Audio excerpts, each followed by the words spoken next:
Bapak, Ibu, Saudara yang dikasihi Tuhan, kita bersama-sama akan merenungkan sabda Tuhan pada minggu terakhir menjelang minggu sengsara, wafat, dan kebangkitan Tuhan Yesus Kristus.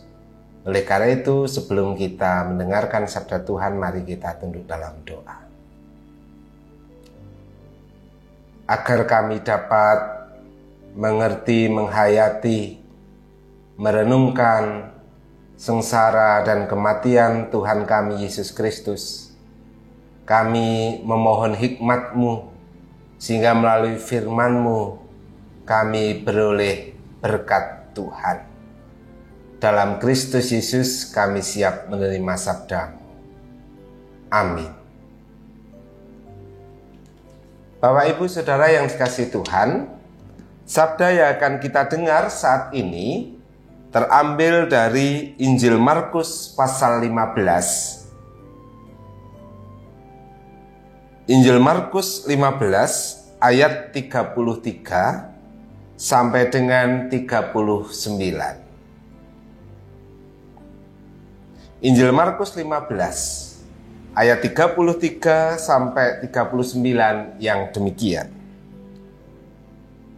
Pada jam 12, kegelapan meliputi seluruh daerah itu dan berlangsung sampai jam 3. Dan pada jam 3, berserulah Yesus dengan suara nyaring, Eloi, Eloi, lama sabachthani, yang berarti, Allahku, Allahku, mengapa engkau meninggalkan aku? Mendengar itu, beberapa orang yang berdiri di situ berkata, lihat, ia memanggil Elia. Maka datanglah seorang dengan bunga karang, mencelupkannya ke dalam anggur asam, lalu mencucukkannya pada sebatang buluh, dan memberi Yesus minum, serta berkata, baiklah, kita tunggu dan melihat apakah Elia datang untuk menurunkan dia. Lalu berserulah Yesus dengan suara nyaring dan menyerahkan nyawanya. Ketika itu, tabir bait suci terbelah dua dari atas sampai ke bawah. Waktu kepala pasukan yang berdiri berhadapan dengan dia melihat matinya demikian, berkatalah ia, sungguh, orang ini adalah anak Allah. Bapak, Ibu, Saudara yang dikasihi Tuhan, ketika ada orang yang meninggal, kemudian ada berita yang diwartakan,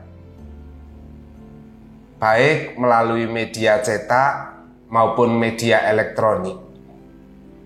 Demikian pula pembawa acara pada saat upacara perkabungan menjelang dimakamkan orang yang meninggal.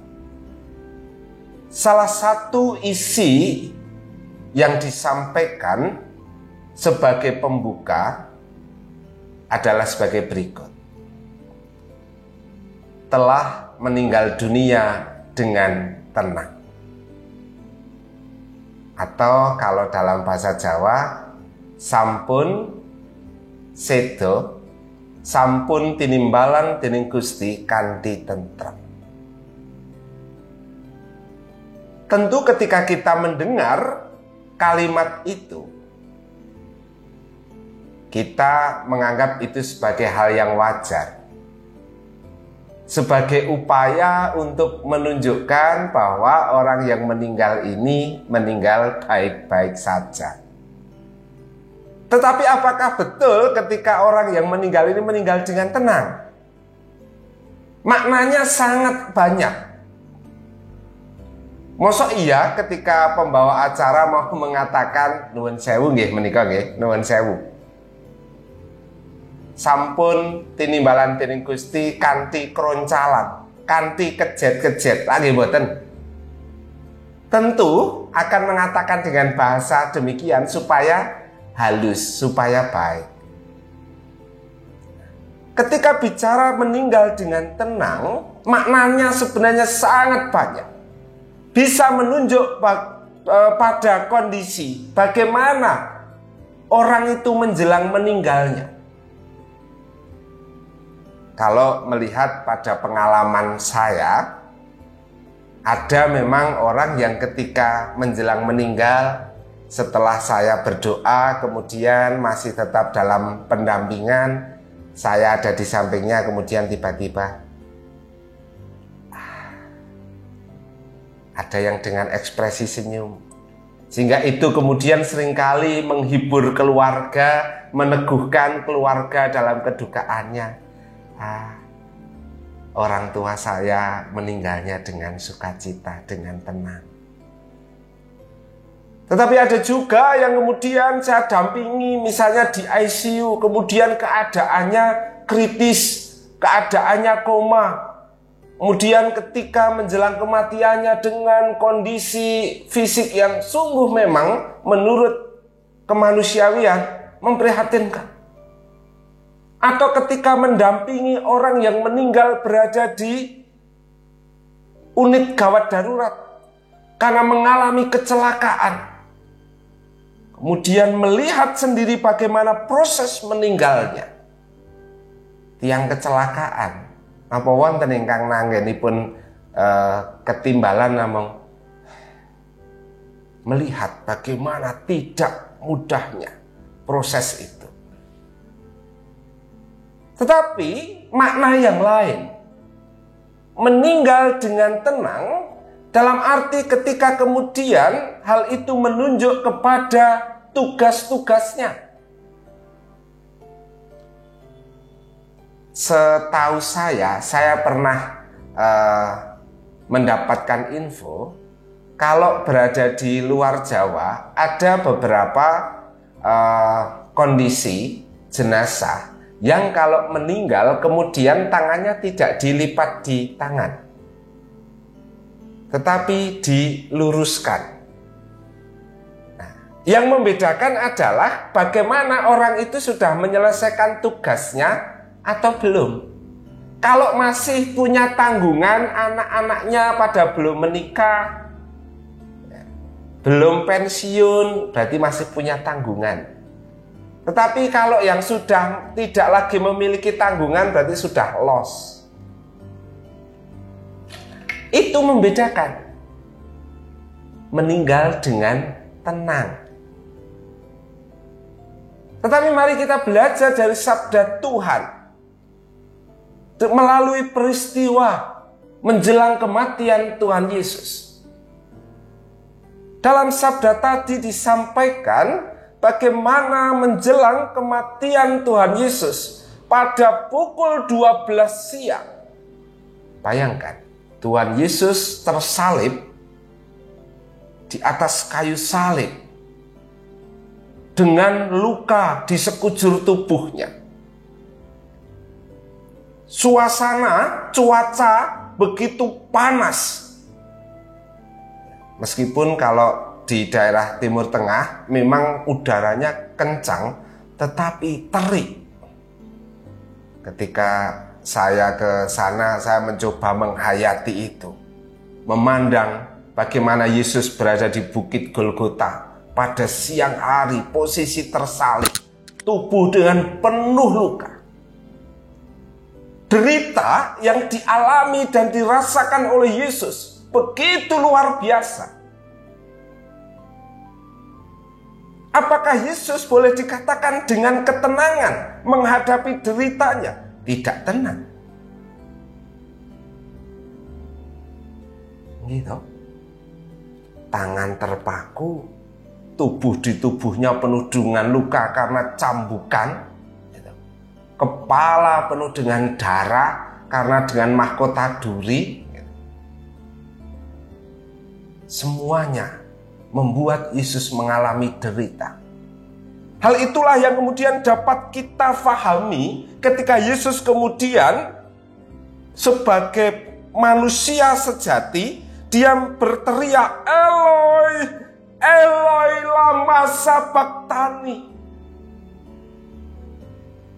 Yesus dengan deritanya, dia tidak mudah untuk memikul itu semua, untuk menanggung beban deritanya.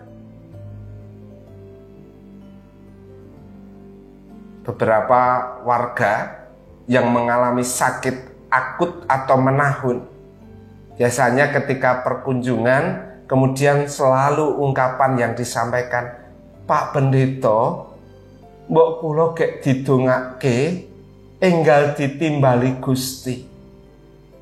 Saya sakit mboten mantun-mantun awrat. Bayangkan, kita saja bisa mengalami seperti itu. Lebih lagi Yesus dalam deritanya. Haus juga. Bapak Ibu Saudara yang dikasihi Tuhan, kalau melihat peristiwa itu menjelang kematiannya, apakah kemudian kita dapat mengatakan Yesus telah meninggal dengan tenang? Tidak. Yesus meninggal dengan kondisi tidak tenang, tentunya karena derita. Jika kita melihat makna yang pertama tadi, bagaimana kondisi meninggalnya. Tetapi jika melihat dari sisi yang lain, kita melihat teks yang tadi kemudian mengatakan pada pukul 3 sore. Yesus kemudian berseru dengan nyaring dan menyerahkan nyawanya. Pada Injil yang lain, Yesus sambil mengatakan, sudah selesai. Jika melihat peristiwa ini, kita bisa melihat bagaimana makna sudah selesai. Ketika Yesus menyerahkan nyawanya pada pukul 3 sore, dia telah menyelesaikan semua tugas panggilannya yang harus ia lakukan berada di dunia. Dan puncaknya adalah pengorbanannya. Pada pukul 3 sore, orang-orang Yahudi biasanya melakukan korban persembahan ke bait Allah yang terakhir menjelang pergantian hari. Karena kalau orang zaman dulu pergantian hari itu bukan seperti kita tengah malam, tetapi surup, seperti orang Jawa. Sudah berganti hari. Makanya kita tahu setelah Yesus meninggal, kemudian berusaha untuk segera dimakamkan, karena jangan sampai memasuki hari berikutnya, hari Sabat. Karena kalau hari Sabat tidak boleh melakukan aktivitas apapun, termasuk mengubur mayat. Kembali lagi, pada pukul 3 sore, Yesus menyerahkan nyawanya sebagai bentuk tanggung jawab kesetiaannya untuk menyelesaikan tugasnya berada di dunia, dan puncaknya adalah menyerahkan nyawanya. Sudah selesai. Jika kita melihat dari sisi ini, kita bisa melihat makna ketenangan. Meninggal dengan tenang. Bukan karena menjelang kematiannya, bukan karena kondisi bagaimana menjelang ia dipanggil Tuhan, tetapi bagaimana ia telah menyelesaikan seluruh tugas-tugas tanggung jawab yang dipercayakannya. Bapak Ibu Saudara yang dikasihi Tuhan, inilah yang menarik, luar biasa. Di sepanjang kehidupannya, Yesus menunjukkan bahwa Dia yang memiliki gelar sebagai anak Allah, anak manusia. Karena Ia yang adalah Allah, tetapi mau menjadi manusia dan mau melakukan seluruh tugas panggilannya. Meskipun harus mengalami derita, mengalami hal yang tidak mudah sampai menjelang kematiannya. Kesetiaan. Ini juga yang perlu kita renungkan. Setiap kita pasti ingin menjelang kematian kita meninggal dengan tenang. Dalam arti cara meninggalnya. Meskipun kita tidak tahu bagaimana. Ada yang meninggal tiba-tiba sedang duduk di depan TV. Ada yang meninggal karena sedang makan kemudian keloloden. Ada yang kemudian sedang naik kendaraan, kemudian mengalami kecelakaan. Ada yang karena sakit tiba-tiba kemudian juga meninggal. Ada yang karena sakit menaun. Ada yang karena kepleset di kamar mandi. Apakah kita bisa ngenyang? Ya, itu hanya harapan. Tentu hal itu tidak menentukan bagaimana kehidupan kita ke depan. Kalau saya ditanya biar kelihatan wah gitu ya. Pak Pendeta, kalau Pak Pendeta dipanggil Tuhan, cara matinya Pak Pendeta mau yang seperti apa? Wow, biar kelihatan wah, saya mau meninggal ketika saya di atas mimbar sedang berkhotbah. Wow, kan kemudian kelihatan wah kan gitu. Tetapi bukan itu kan yang penting. Kita hanya berharap memang ketika meninggal tidak mengalami derita menjelang kematian. Tetapi yang menjadi hal penting saat ini adalah bagaimana ketika Tuhan tiba-tiba kemudian memanggil kita. Sudahkah tugas-tugas yang Tuhan percayakan kepada kita telah kita selesaikan? Tentu bukan hanya semata-mata tugas kita sebagai orang tua untuk memberi makan, untuk menyekolahkan anak, menikahkan anak. Bukan hanya semata-mata kita di dunia pekerjaan, saya menyelesaikan pekerjaan sampai pensiun baik-baik saja. Tetapi di sana juga ada bagaimana tugas-tugas panggilan kita sebagai anak-anak Tuhan, sebagai murid-murid Kristus. Adakah tugas panggilan yang dipercayakan kepada kita untuk menjadi berkat bagi banyak orang, untuk menolong banyak orang? Bapak, Ibu, Saudara yang dikasihi Tuhan, oleh karena itu di tengah-tengah kondisi corona, kita juga tentu merasakan keprihatinan terhadap saudara-saudara kita yang menderita corona, mereka yang mengalami posisi dan kondisi kritis saat terpapar corona. Ada yang kemudian sembuh, tetapi ada yang kemudian meninggal. Kita tentu ikut merasakan keprihatinan.